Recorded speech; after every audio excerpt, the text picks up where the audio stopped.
Welcome, everybody, today to Strangest Species. I am your host, Mike Davis, here with Anthony Davis, as always. I believe this is Season 2, Episode 25. Wow. Good for us. Yeah. Also, have you put the new song, as the intro? No. Oh. No, it's just in the one episode. Well, the reason I thought of it is because in the backseat of the car today, one of our kids, the one who loves to listen to our podcast the most, was singing it. Oh, really? And I thought, maybe he was listening to it and then it was in his mind. He was singing it. Oh, no. So, anyway. But he does like to go back and listen to episodes. Oh, he does. He'll forget about it and then he'll listen to a new one and then he'll go back and listen to 5 more. Yeah. He just gets kind of So maybe he likes to sit in the hot tub and just which is great away. For all involved. Great for everybody. Yep. It's great for all involved. So, yeah, that is good. So how you doing today?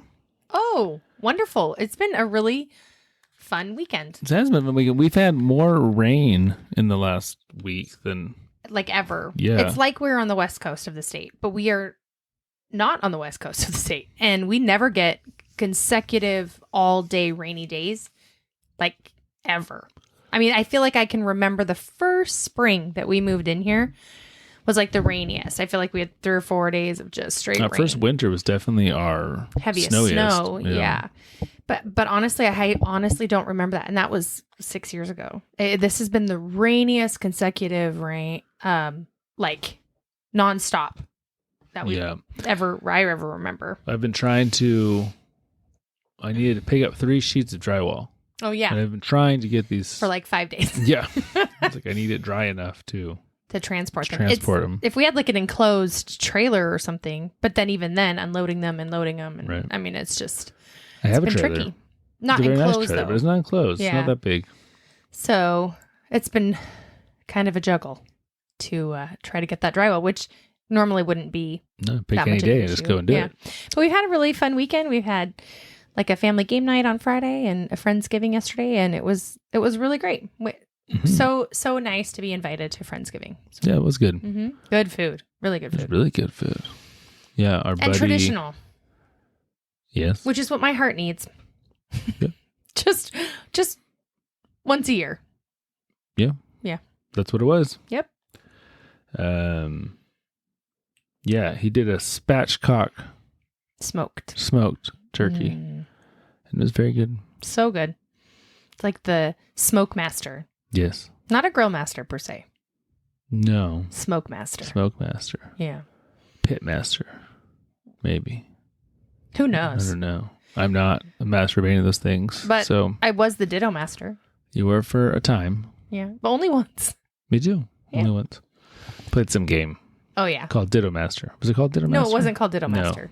It was called Ditto something? Ditto something. I have no idea what it was called. It was pretty fun. Yeah. I did really well. It was very easy, which I appreciate.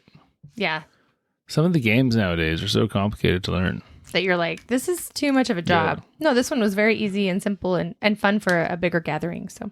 And really, you could do it countless times. What do you mean by countless times? You play Cards Against Humanity or something. You only go through the cards so many times and you know all, you've seen them all. That's true. This is all, you had to come up with the answers out of your own head so right. you could do. Well, and you would answer based on the way who you're playing with. Right. If you know them good enough, if it's family versus friends or whatever. So, right. Yeah, you're trying to match other people's thoughts. And so, you could play much more than a game like that. Yeah, where you get bored of the same cards. Yeah, that's true. There's no expansion pack needed. Nope. Good old Romoli. We did play a little Romoli. Yeah. So. Yeah, it was good. It was great. It was good. Alrighty. Well. In case you're wondering, it's still raining. It is raining. My my hoodie is all wet. So. Because I had to go get the eggs. Yeah, it's funny. Our chickens, they want to go out so bad. They go out. If it starts raining, they scatter and run for shelter. So they're hiding underneath all these things all over the yard. But they don't want to be in the run. Well, they want to get out. They want to get out. But then I'm like, because the run's covered. The way the rain's been, you're going to be hiding underneath wherever you're hiding for a very long time, chicken. You should probably just get yourself back into your coop and call it a night at this point. This is true. Speaking of which, the light was never unplugged. Oh. They have a light in the winter to keep them warm. But we unplug it in the day. More But it than was still anything to plugged help in. them roost better. Like they get all weird and then stay on the ground. And Yeah, I don't know, because it's so dark. it's true. Chickens are very, very poor vision. Yeah, they do. As soon as it gets dark, if they're not already running roosted, to bed. They don't get up there. Nope. So. Alrighty. Trying to think of anything else happening in life. I have a good guess of what we're talking about. Okay. So if we want to segue into that, I am Sure. Segue ready. away. I have this idea Mm-hmm. that we're going to talk about like a weird creature that people don't know a lot about, or that's maybe like only been found or discovered once and nobody knows anything about it. Kind of. That is right up my alley. That's kind of my jam. But that's not what we're talking about. Well, why would you think that? Like what? You said you had this idea. Like a dream or? Oh, not a dream. I don't dream. I sleep way too hard to dream. When was it? It was like a couple days ago, and I just got this thought like, I bet you we're going to talk about it. No, I wasn't right. dreaming. I'm probably so off. Let us see. I have a bunch of books in our room here that I can see, titled things such as Strange Stories and Amazing Facts, Mysteries of the Unexplained, Masterpieces of Terror and the Supernatural, Ghosts and Hauntings, and the other one I can't read because it's too small. So there's lots of those kinds of things in the literature that is surrounding us. Am I right? No. Ah, No, I'm sorry. I was so excited. I thought I was going to be right. We're going with an actual historical real person here Oh, okay. who was not a monster. I was thinking of like someone who discovered the one, like, you know, the only sighting of this particular creature Right. in the ocean or something, and talk about it. So last week we talked about the Valley of the Headless Men. Yes, we did. So we could have talked about somebody who found, Yeah. the one creature that rips off people's heads. Right. That's kind of where I was like, oh, maybe we should segue. And it was our son's Suggestion. Remember I said it was our suggestion, but he wasn't sure if that was exactly what he thought it was, but it was. It was. Well, that's Yeah. good. So he was excited. So, no, we're going to go talk about a man by the name of Joseph Pujol. He sounds French. He is French. Ah. My French-Canadian side's coming out. There you go. Joseph Pujol was born in 1857 Long time ago. in a little place called France. He grew up like most people do. Well, good. Yes. Just normal, modest, middle-class family. His dad was a stoneworker. Nothing special. That's special. Okay, well, he was special because he was a stoneworker. Yeah. But nothing else was special. Right. Unique or anything. Why like is that special? I don't know. Stonework, I think, is hard. Yeah. I mean, I'm sure it was more common back then. I'm sure. Yeah. But I mean, I'm sure now it was they have very machines and everything today's, but back then, like, I think stoneworking would be pretty hard. Yeah. So I anyway. agree. So he grew up very, average French kiddo. He was quite cheerful and liked to entertain others, and was kind of the life of the party sometimes. But I've seen other reports that he was kind of shy. So I don't know. But it makes more sense to think he was a little... On the shy side. No. Oh, a little more on the A little outgoing more on the side. outgoing, a Oh, little more of a maybe like a little bit of a jovial, entertainer. yeah. Okay. And so, as a child, he discovered a talent that he had while swimming in the sea. And what kind of talent do you think you could discover while swimming? I mean, you could figure out that you could hold your breath for a really long time. That would be a good one. Yep. You could figure out that you could stay buoyant when really easily, because some people are very positively buoyant or subsequently negatively Some people buoyant. are very negatively buoyant. Like you can just really go down pretty quick and stay Right. down. What are some other things? He did whatever Maybe he opening your eyes underwater could be a talent. Some people, I hate opening my eyes underwater. I'm thinking saltwater would be terrible, but maybe he discovered that he could open his eyes underwater? Maybe. I have no idea. Well, whatever he discovered about himself was going to set him up for life. And That's so weird. was such a talent that here we are talking about it. Huh. What could that be? Yeah, what could it be indeed? I don't know. So, this is what he claims. While swimming in the ocean, he accidentally inhaled a ton of water through his anus. Okay. This is definitely not I something don't know that would how have you come to do my that. mind. Was it cliff jumping naked and like hit the water? Gave himself an Give enema? himself an enema? Yeah. But if you can just suck it in, like maybe you have to suck in your tummy really hard and it pulls in water or Yeah. something? How do you discover this? I don't know how he discovered it. But Oh, dear. after accidentally inhaling all of this water through his anus, he came to the realization that he could control his ab muscles and expel said water with a lot of precision. Like out of his butt? Mhm. So you suck it in your butthole and shoot it back out your butthole? Well, yes, but it wasn't so much the shooting of the water he discovered. It was the control of his muscles more. So he could take this newly acquired knowledge and apply it into dry circumstances on land. And what he found was, essentially, he could fart on demand. Okay. How does this make you like famous enough to like for us to be talking about him? Well, we'll have to get there. I don't know. This is hilarious. So if you're a little boy, This is right up your alley. I you can tell found you right this, now. Yeah. this superpower This is literally a superpower. that you can fart on demand. Yeah. What do you do with that? Like play tricks on people? Yeah, I mean, I'm sure you start using it all the time, right? Yeah, but would it have a stink associated with it? No, I don't think so. Oh. Like his sphincter. He's got a loose sphincter? Yeah, I'm not sure how it works. I don't know. Physiologically, I'm not sure what's happening. Okay. If he's sucking in air or using his own air that's already in there. Huh, peculiar. Yes. Yeah, so I mean the only thing I can think of really is pranks, but then I was also thinking like maybe he could hide contraband in his butthole Maybe. because he's got to obviously. Maybe you shoot things. I mean, I don't know. I really don't know where we're going with this. I was so off. Yeah.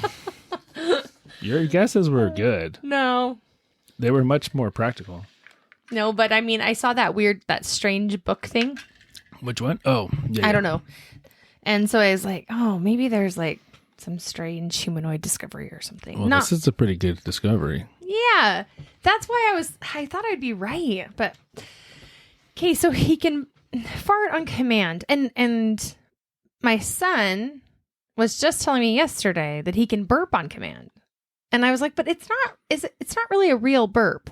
Like you're like swallowing air. It sounds different than a real burp. So then he was like, no, Mom, look, this is exactly like a real burp. And I was like, I mean, Sure. yeah, but it's different. And so he's like, watch me. And so he's making me, but they kind of like gulp air. Right. So are you doing the same thing with your butthole? Maybe. Your gulp. I don't know. I don't know how it works. Okay. I'm afraid that we're going to lead a bunch of other people to try and see if they can gulp. I would love that. Yeah. Would you? Yeah. That'd just make your heart happy. It would be funny. Okay. All right. Keep going. Where are we going to go with this? Our family, you pulled out a Christmas Mad Lib this last week. I sure did. And we have 3 boys who are all upper elementary and middle school age. And every single Mad Lib ends in poop and wieners.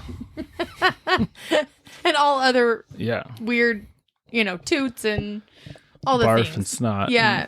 You're just like, why are they so infatuated with like bodily functions? It's don't just know. so gross. Well, Joseph Pujol was as well. Okay, now I want to know where this goes. So, yeah, I mean, I'm sure as a kid you use this skill all the time, right?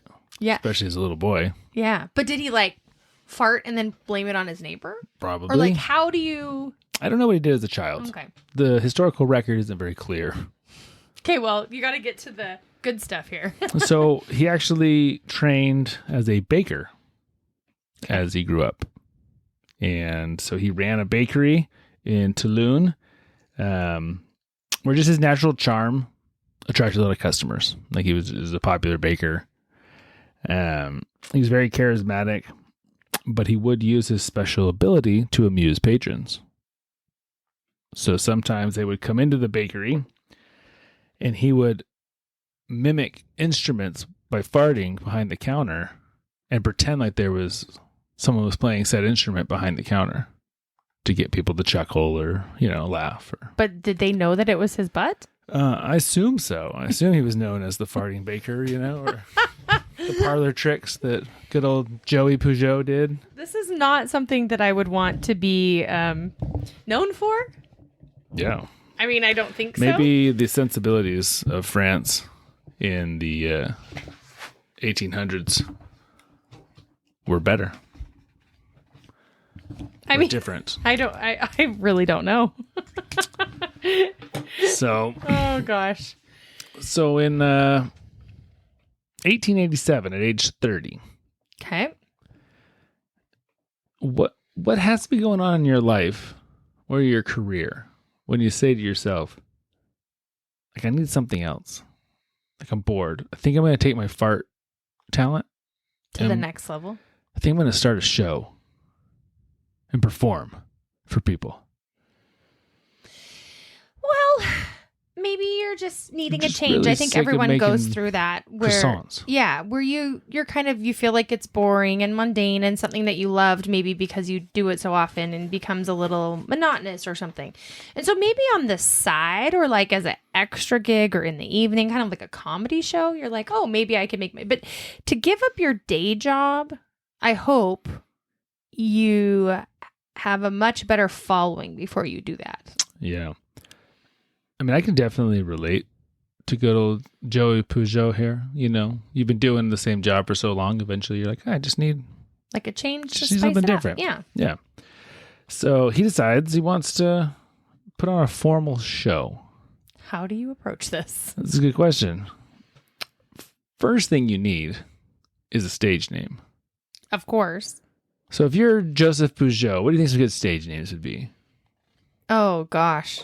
Well, his last name's already Poo. Oh. Joe. But Pooh's probably not poo in French. Oh, I mean, I don't know. I don't speak French. Yeah, I don't remember. I don't know if I ever knew what Poo was in French.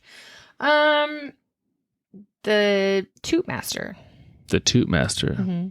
Come see Joseph Pujol, the Toot Master. Yeah, Or, we were good. I have really no idea. So he came up with this stage name. Le Petomane. Of course it needs to be in French. Well, yeah. Le Petomane. It reminds me of Home Alone. I don't remember what they even say in Home Alone, but I don't either. I don't know. Le Petomane. Mm-hmm. What does this mean? Le Petomane means the Fartomaniac. The Fartomaniac. How did I not come up with this? Literally, Yes. how did I not come up with that? I don't know. But Joseph came up with it. So he was going to start his new show with his new stage name, the Fartomaniac. Okay, let's put this into right now. Okay. Okay, so we hear about the Fartomaniac coming to Spokane. Obviously, you would be intrigued. Do you go see it? I mean, yeah, probably. I mean, like, Take the boys and... I'm just dying.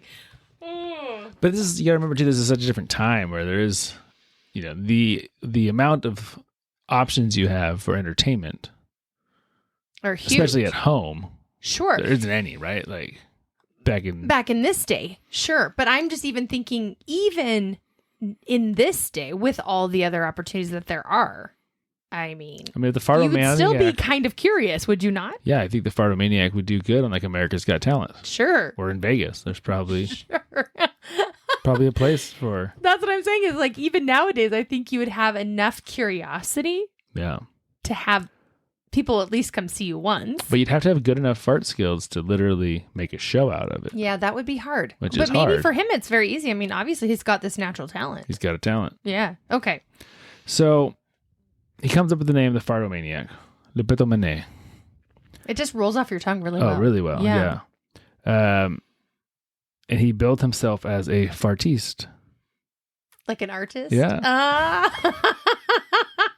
You got it. I'm like clapping right into the microphone. A fartist. A fartiste.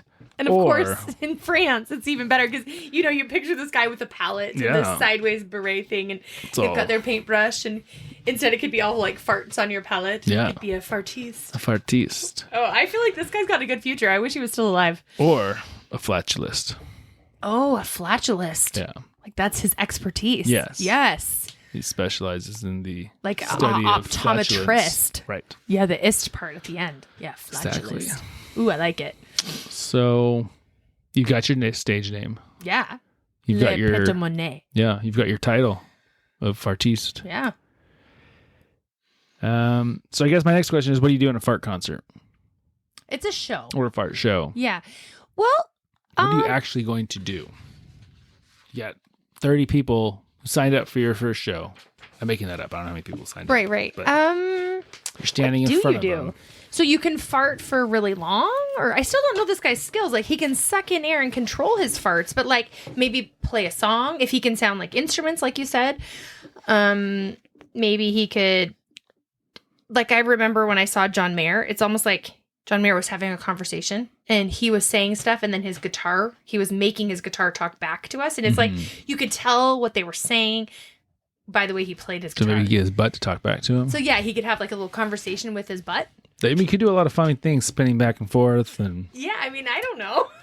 I have no idea. So his first shows, as mentioned already, he would mimic instruments. He would mimic cannon fire. Ooh, yeah. And he would also mimic thunderstorms. That'd be hard. Mm-hmm. Yeah. So fairly benign, short, yeah. but intriguing concepts. Very. Yeah.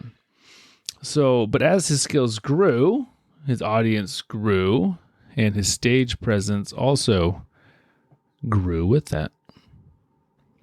And I think stage presence is a big, big part of it. Mm-hmm. For example, you and I have talked about this before on the podcast. I don't know if we talked about this specifically, but we have a local theme park here. And that said theme park is a magician by the name of Nick Norton. He's very good. He's a very good magician. He makes Ethne very angry. Not angry, just so confuddled. Like, how do you do this? Yes, he's very, very good. He's very good. This year, he brought in a apprentice, a younger magician, because he owns a sailboat. He just wants to be sailing a lot in the summer instead of working 7 days stuck a week at an amusement park all the time. Yeah. And so the younger guy would do the same tricks, but they weren't nearly as good because he didn't have the stage presence and charisma that Nick has. Like that showmanship makes all the difference. For sure. Delivering the lines, setting him up, the way he walks, the way he, everything. Mm-hmm. Yeah. Nick's like the really magic good at was the same, but it wasn't delivered with the same pizzazz. True. I see what you're saying. And so I guess the word is showmanship, is super important. But I think Joey sounds like he might have the showmanship, right? He did. He was very good. Okay. Very charismatic. Very... But can you make a livelihood out of this? Let's find out. So, Pujol, he had it. But that it. Yeah, I know. He had the it. So, he wore a bright red formal jacket with white gloves and black pants. Almost like a tux, Almost like a circus ring, that stereotypical, like, lion tamer outfit. Yeah. He had a perfectly manicured handlebar mustache. Ooh. And looked the part of a real Victorian entertainer. Yeah. So he would walk out on stage dressed, super elegantly, super nice. And I'm sure some people knew what he was going to do. Some people probably didn't. Oftentimes, he would begin. So this is as his skills are growing, right? Mm-hmm. And his show's getting bigger and bigger. He would begin by reading a poem about a lovely stroll through the countryside. And then he would accompany this with fart noises mimicking the different animals that he came across along his way. That's impressive. Yeah. Wow. And obviously, people loved the it. French people couldn't get enough of this. Well, anybody, not just the French people. I can foresee people loving this. Yeah. So he would garner so much laughter that they actually literally had to have nurses in the theater because women would pass out because their corsets were so tight and they would laugh so hard that they would stop breathing. Oh, wow. This is awesome. And it's just funny to think all these prim and proper Victorians. I mean, they're not technically Victorians because they're in France, but that era Yeah. with their, top hats and monocles and Being all in their suits and, corseted dresses. corsets are terrible. Just laughing their heads off and rolling around in the theater. Yeah. Laughing at fart jokes. It's the universal comedy. Yeah, for sure. Doesn't matter what age, doesn't matter what time, doesn't matter what status you are. Farts are funny for some reason. Farts are funny. It's a Farts good are funny. slogan right there. So he grew in popularity and he did this for 5 years. Wow. Until 1892. Something changed. What do you think changed? So he was growing. He lost his talent? He didn't lose his talent. The opposite. He decided to take his show big time. Oh, no. And he got contracted to play in Paris at the Moulin Rouge. Whoa. Yeah. Wow. That'd be like getting a deal with Caesar's Palace to come play or Madison Square Garden, That's a big deal. Yeah. Okay. I was worried that something bad happened. No. Like he just ripped his sphincter. No, sphincter's great. Okay. Well, good. Yeah. And so he got contracted, like I said, to play at the Moulin Rouge, which was the club, I guess the right word. The in place. The in place of all the in places. Did you know the Moulin Rouge is where the can was originated? No. Yeah, me either. Can. I learned that in prepping this. So this essentially shot him to national stardom. Yeah. Because now he was a headliner at the biggest venue in all of France. Wow. With his fart. With his fart show. Fart show. I wonder what his mom thought. Was she proud of him or was she like, really? You're still doing that? Come on. Go back to making croissants. I think you would think it's ridiculous at first, but then when you're like, oh, you're really good at this. I mean, I'm glad you found your niche. Yeah. I'm trying to think of something else. Like if this is one of our kids, there would be times in those first 5 years, you'd be like, that's really cool. You should probably focus on something else, though. Yeah. And then when they break it big, you're like, oh, well, I mean, I guess good for you, man. Yeah. That's kind of, what I was thinking. So at the Moulin Rouge, she performed for kings and queens from all over Europe. Wow. Dignitaries, statesmen. I mean, this guy has no shame. No shame. I love it. But of course, you have to up your game, right? Like if you're stepping up your venue, you've got to up. Well, then I was like, can you light your farts on fire? And then if you fart really long, are you going like in that direction? Yeah. I don't know. So he added some cool new acts to his Moulin Rouge performance. So he added what he called the backward breathing technique, where he could either blow out candles or inflate balloons. How do you inflate balloons? Using his butt. But like how? Essentially like fart into the balloon and blow it up. There's no way. With the amount of pressure you need to push the air into the balloon? I have not seen these shows, so I don't know. Also, how do you do this with your pants? Like, do you... Yeah. How do you do this with pants on? I don't know. Okay, well, what was the other thing? Blowing out candles. That one would be much easier, but even then you still couldn't have your pants on. Yeah. Maybe he's got special pants with a little flap. This is a lot. This is just a lot. The logistics of this. He could fart the entire French national anthem. Oh, wow. That is... I just don't know. Like, is that kind of... It's not sacrilegious is probably the wrong word, but is it kind of like... Right, I know what you're trying to say. Like blasphemous? Well... Or is it... I think he did it for the French royalty. Okay. They were cool with it. Yeah. So if they're cool with it, then, I mean, it's cool. Yeah. He had a bit that he would do where he would fart into a tube that was connected to a flute and then play the flute. This is... Flute fart. Fart flute. Wish so bad that they had, like, videos of this that we could watch. I don't know of any videos to watch. There are actual recordings. Are there? Yeah. That are still on Like you can go to YouTube and look up recordings from old records that were made. Him? Uh-huh. Ah. Of Le Petomane. Like, again, the logistics of this. Like, are you sticking this tube close to your bum? Or is it like... you can't see me, but like in there to catch all the air. Yeah, I don't know, man. You gotta sacrifice some for your showmanship, so... I don't want to think about it too much, but I'm just so curious. Yeah, it's a good one. Huh. Okay. But I don't know the answer to your question. So the whole there. French national anthem. It's pretty awesome. Yeah, that is pretty good. It would be interesting how... And like with the flute, don't you have to specifically like hold your lips in the right way? Yeah, I bet he didn't play the flute really well. But he still made it make a sound. Right. Right? That's amazing. If your tube was long enough, you could have the flute like next to you, so you could still change notes. It's like a curvable tube. Yeah. Okay, this is so You gross. know, if it was like some kind of rubber tube, you could play like Baba Black Sheep or something, you know. My only concept is... What's that one song that everyone learns? Hot cross buns.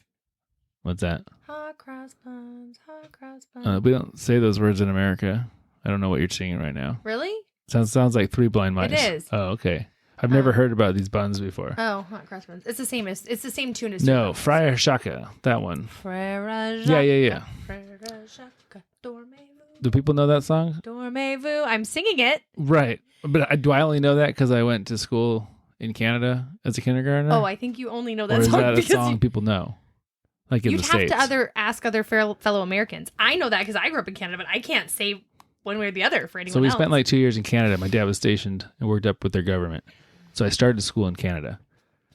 I know that song, and I know everyone in Canada probably knows that song. I have no idea about Americans. I bet he played that on the flute. Like, we should ask our children if they've ever heard it. Yeah, that's good. Well, I'm sure they have never. We should also ask other people our age if they've heard it. Yeah. Because schooling's so different. Oh, sure. Even when we were children. So, fellow people out there, have you heard of Frere Jacques? What does that even mean? It's a French... Frere Jacques is it Friar Jack? Is the name of a person. Frere Jacques, dormez-vous, dormez-vous. Something it's about sleeping. Yeah. Dormez-vous. I can't think of the words right now. Yeah, me either. I mean, I don't know them. Ding, ding, dong, ding, ding, dong. I wish my grandma was You should text us if you know that song. Yeah, if you know that song, and maybe didn't go to like a French immersion school. Obviously, you probably would know it if you've done French immersion, or even maybe like French as a second language. Well, no one in the United States went to French immersion school. There's no such thing? I doubt it. I have no idea. We don't have. So it's funny because up in Canada, where Ethne is from, and we have a lot of listeners, they have two national languages, so everything is written in English and French. And the French word for grape is raisin. And I didn't know this when we started dating, and I'd go to like the store and I'd see like raisin flavored soda, and I was like, this is so weird. Why do these people have raisin flavored soda? But if you turn the can a little bit more, then you'll see it's grape. Yeah. Yeah. Yeah. It's a true statement. Yeah. But because we officially have two languages, there are plenty of French immersion schools. Sure. Especially I was in Ottawa, so we were close to. There are kids in the capital that literally take all of their education in French. Mm-hmm. And you're from out west where French isn't nearly as. It's not nearly as predominant, but there's still French immersion schools everywhere. Yeah. Well, where I went to school, it was a lot of French. Yeah, of course, where you were. Because we were right by Montreal and Quebecois. Anyway, so I that's a question I've never ever thought about before. But he might have played that. That's my guess. Yeah, maybe he's the writer of that song, and he started playing it with his butt. I would love that. Wouldn't we all? Yeah. So he played at the Moulin Rouge for 2 years. That's amazing. Yeah. Until 1894, the owners of the Moulin Rouge sued him for breaking a contract because he did a private performance outside of the club to raise money for a friend. That's sad. So they sued him, and they won the fight, but not the war. Pujol was forced to pay 3,000 francs, which he did. But considering he made about 20,000 francs every show, it really wasn't a big deal to him. Oh, I guess that makes sense. Yeah. He was making multi-millions of dollars in today's money. This is crazy. Like, super wealthy from his fart shows. That's the funniest thing I think I've ever heard. Yeah. I ran the math on 20,000 francs a show based on, okay, what was a franc worth in... the late 1800s. In 1890 or whatever. And then changing it to today's money. I don't believe the calculation I came up with was about $250,000 a show. Whoa. And maybe he was making that kind of money. I mean, I'm sure Celine Dion makes a lot more than that per show. Or Taylor Swift. But anyways, that's the math I came up with, about $240,000 a show. That seems absurd. All right. Wow. But maybe he was. Either way, he was making, I mean, he was very wealthy. Like, he was doing very well with his farts. The lost talent. Yeah. And so they sued him, and they were legally correct. And they won, and he had to pay some money, but it was chump change for him. Right.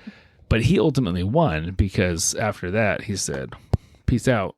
I'm done with the Moulin Rouge. I'll just go make my own venue. I'll do my own thing. Oh, so now he made a fart venue. So he made a fart venue called the Fartomaniac. Are you serious? No, I made that up. Oh. So, but it was a huge deal because he was one of the Moulin Rouge's biggest performers. If you go like Wikipedia, Moulin Rouge, it's going to say famous French cabaret with such stars as Le Petomane. Like, that's the first thing that's going to be on there. That's hilarious. Yeah. He was a big deal. Big deal. Okay. And so he left, started his own thing, and he kept going for 20 years. Oh, wow. Yeah. Just straight fart shows. Straight fart shows. No baking. No baking. I mean, he probably made himself some stuff every once in a while. Sure. Yeah. He kept adding more and more to his shows as he got better and better. This is awesome. Kept getting bigger and bigger and sticking it to the Moulin Rouge for getting mad at him. And it's like, what do you want to be when you grow up? You know, all those questions that they ask you I want to at be school? a fartomaniac. I want to be a fart master. A fartist. Fartist. Oh, man. And so over the next 2 decades, he started, like I said, he added some impressions of famous people via fart. Wow. I wonder how he would do with like some of our political leaders. Donald Trump fart. Oh my gosh. Or a Joe Biden fart. Yeah, it'd be great. It would be great. He did a reenactment of the 1906 San Francisco earthquake. Wow. With his butt. With his butt. This is legit amazing. Yeah. And he had a famous act that he would do where he would smoke 2 cigarettes at one time. If you can envision how that works. Like one out of your bum and one out of your mouth? Correct. But I mean, again, is it I don't know. in his bum? I would assume so. I can't comprehend how this works. Like, are people looking at his bum holding the cigarette? I don't know. I don't know if he has like an assistant who holds it for him. Okay. Hey, when you're making millions, you I guess just do it what you doesn't gotta matter. do, man. I guess so. Just the logistics of it is too much for me to even It's pretty good stuff. grapple with. But anyway, Yeah. Okay, so 2 cigarettes at one time. Yep. And so some of his biggest fans were medical professors or professionals Interesting. who were just so fascinated by his physiological abilities. Yeah. Mm-hmm. And As am I. and other artists who just appreciated the originality of his work. Sure. You know, you got talent, taking advantage of it. So obviously Joey Pujol is like a one of a kind because to my knowledge, is there any other fart masters in the world? I don't know of any other good fartists. Yeah.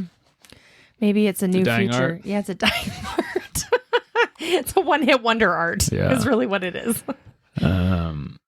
So he continued to perform until 1914.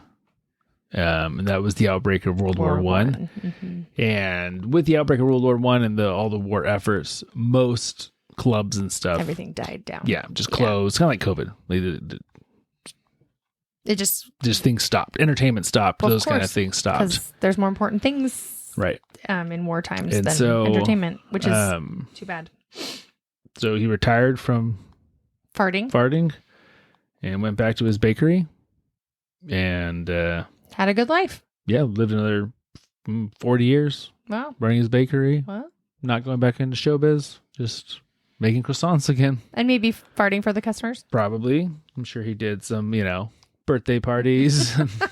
The fart party. Yeah. Oh, our kids would love to have a fart party. Everything farts. He would be the coolest grandpa. Oh, ever. Oh, literally. They would just. I mean, I remember my grandma. She had dentures for my whole. Like, she got them back in the 20 day. years They're old. thought, yeah, which is unfortunate, but about 20 years old. My whole life, she's had dentures, and she would do this weird, like, almost like you didn't know if that really happened. Like, her teeth would pop in and pop out. Did you ever see grandma do that? Oh, yeah. Yeah. And so it would catch you off guard. But then she like became so cool, like, grandma, do it again. Do it again. Yeah. So everyone would ask her. I'm like, this guy would be legendary grandpa. Legendary. Like, grandpa, fart the song, the ABCs again, or then all the kids are trying, to be as cool as grandpa. It would be legendary. You're right. It would be. Like you see those shirts, like the man, the myth, the legend, grandpa, or whatever, Yeah. The fartist. The Fartomaniac. Yeah. What's his name in French? Le Petomane. Yeah, Le Petomane. Yeah. Grandpa. And it's just funny too, because he's got like a super nice house or whatever. Like, grandpa, what did you do for a living? You want this, kids? You got to work hard and learn how to fart. Yeah. Big farts, long farts, small farts, all kinds of farts. Yeah. Yeah. Got to master the fart. You can have what I have. This is Don't amazing. become a lawyer or a doctor. No. Become a fartiste. Yeah. But don't become anything Well, else. most fartistes are probably starving fartistes, so. Yeah. I mean, I've never heard of this as a thing at all. Probably some street performers out there. Maybe. Like the street performers in Victoria. Yeah. Could you imagine if one of them was a fartiste? So I was part of that show, and that dude was smelly. Yeah. Well, he worked really hard, Worked man. really hard. He probably had the Probably same does silly it all suit, the time. Yeah. that he didn't, really wash, and it gets hot He was really there good, though. and humid. He was really good. I swear he was the same guy that I saw there 20 years ago? 20 years ago. I swear. Could have been. Which is crazy to think about. But Yeah. I had to help him get up onto like a 12-foot tall unicycle. It's pretty amazing. Yeah. Like, It was really, a little scary, actually. Yeah. Like a little bit dangerous. I mean, I'm sure he knew what he was doing the whole time, but he acted it up like, don't mess up because I'm way up here. Yeah. Like, I don't know what I'm doing. He kind of played it off that way. Kind of like a clown, like being silly a little bit. Very much so. He was really good. It was great.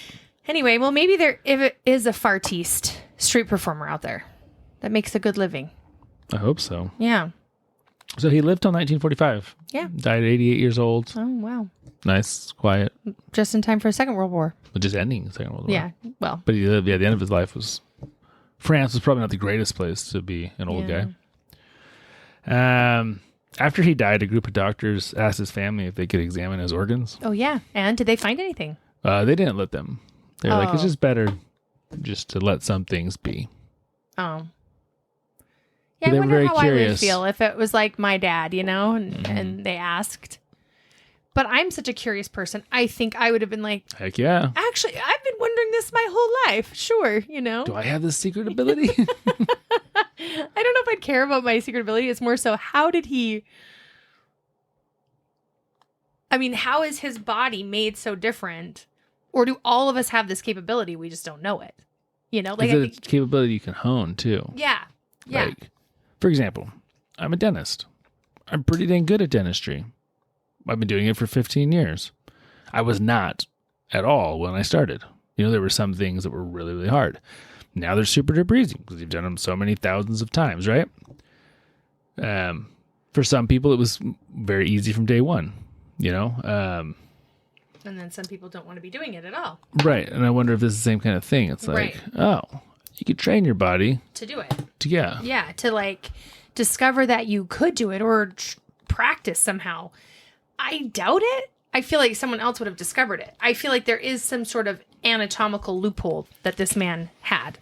And it like would 2 sphincters or something. I don't know. That's what I'm saying is I think that's why people were so curious. Like, obviously. I wonder, this is going to kind of gross thought. I wonder if he was like conscientious of his diet. Like, I can't hurt my instrument. That's not really a gross thought, because mine is grosser, this thought I had. I didn't know if I should air it, but like, they say that when you fart, particles of like stuff are in your farts potentially. So like, if he's playing a flute or smoking a cigarette, is there... Yeah, I don't know. You know what I mean? Like, gross. Right. That's my thought. Like, this is disgusting, kind of. But then, if he's just sucking in the air, is it a different? Is it really his colon, or is it really just air? Right. Or does it then, once it goes inside, it? These are great questions, I This is think. what went through my mind. Great questions. So anyway, I would assume he's just sucking in air. yeah. I mean, To be consistent, because if it was like actually coming from your bowels, it would be hard to, like, I I understand. have a performance tomorrow. I'm going to eat a lot of fiber today, so I'm gassy tomorrow. You know? I'm not even saying that. I'm just saying once you suck in the air, it has to be in there. Is it mixing with other things that are already in there and then comes Yeah, I mean, back it's got to out? be mixing it. I'm not saying it is gassish air from Right. his intestines. I'm just saying the air he sucks in does It's probably got a little mixture. See? Little gases. That's so nasty. Yeah. It's so gross. Anyway. So, even though he was extremely popular, like most artists who were kind of revolutionary in their time, you know, he did challenge a lot of Victorian era sensibilities. Yeah. I'm sure there were a lot of critics of I'm his. sure.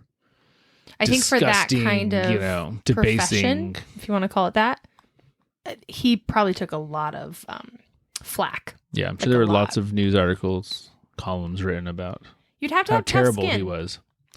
Well, you Or know, how gross it is, or how Right. disgusting this human is, or but something. when I mean, you're making millions of dollars, it's a lot easier to ignore those people. probably so. But when you're coming up the ranks, it would be challenging. even if you're at those ranks, like, they might demean you for... Kind of like in The Greatest Showman. Yeah. Like, he was never really one of them. Right. Even though he had the money to be one of them. Yeah. Yeah, kind of like that. You know? I just wonder how you'd feel. Like, if you...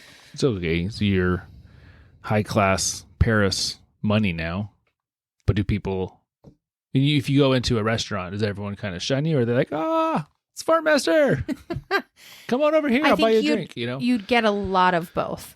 Yeah. Really. I think you would. Because it's such a strange skill profession to be in, right? So, yeah. Poor guy. Yeah. And also awesome at the same time. Well, I think it's amazing. Yeah. Yeah. Once he was done with the Moulin Rouge, he got to travel all over Europe performing. You know, he'd be invited to Oh, different places and stuff. go to like Vienna. Or Did he make his own theater? I don't know if he actually made his own theater physically. Or if Or if he he just rented rented out. out a space and Right. kind of called it his own. I never got that deep into it. I didn't know if he was going to take on Apprentice, you know? Take on Well. an apprentice. Again, he goes back to, is this a learnable trait? Or, Obviously, he didn't pass it on to anyone, so yeah, wonder if he had kids. who had the same physical abilities. I'd be curious to know. So, yeah. You know, Good he old was Joey Pujol. Joey Pujol. Because of his French nationalism incorporations into his shows, generally speaking, his crowds were very like pro patriotic. Like good. they appreciated the I would French too. farting. Yeah. Yeah. The national anthem? They're proud of him. For sure. So he remains one of the most unusual and memorable figures in all of entertainment. He has all sorts of influences on movies and comedy still today that I didn't even, I would have had no idea they were referencing him. But if you go through and look, there's all sorts of, I don't remember what movie it was. I saw one of the things I was watching about him. There's a college in a comedy movie that's named after him. Oh, really? You know, like there's these little things. nods to him. Yeah. So, That's interesting. yeah. Anyway, I bet you we have at least one child who will see if they can discover this talent Oh, not just one. after listening here. Yeah. Mm-hmm. I knew that was going to happen. No. Yeah. But I thought this was It's pretty epic. pretty epic. Yeah, Pretty I fun like it. story. Sorry it's not a cryptid. No, that's okay. But One of these days I'm going to get it right. yeah, you could have guessed farts. I would never have thought of that, but I could have. So, alrighty.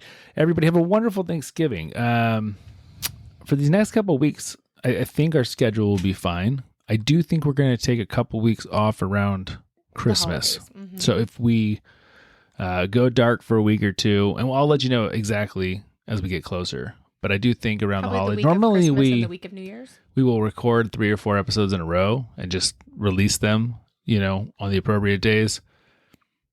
But we have a lot going on. I don't think we're going to do that this time. So we're going to take a little holiday. We have never missed an episode Christmas since we started. on Wednesday, right? And New Year's is on Tuesday night. So that's why, yeah. So it'll probably be 2 weeks of 2 weeks. 2 weeks break, and then we'll be back in the new year. But we'll still be here for the next couple weeks. Oh yeah. So I just want to get that out there. Yeah. Other than that, thanks as always. For listening. Thanks for listening, and go look up a recording of Joseph Pujol. We'll talk to you guys next week. Bye. See you later.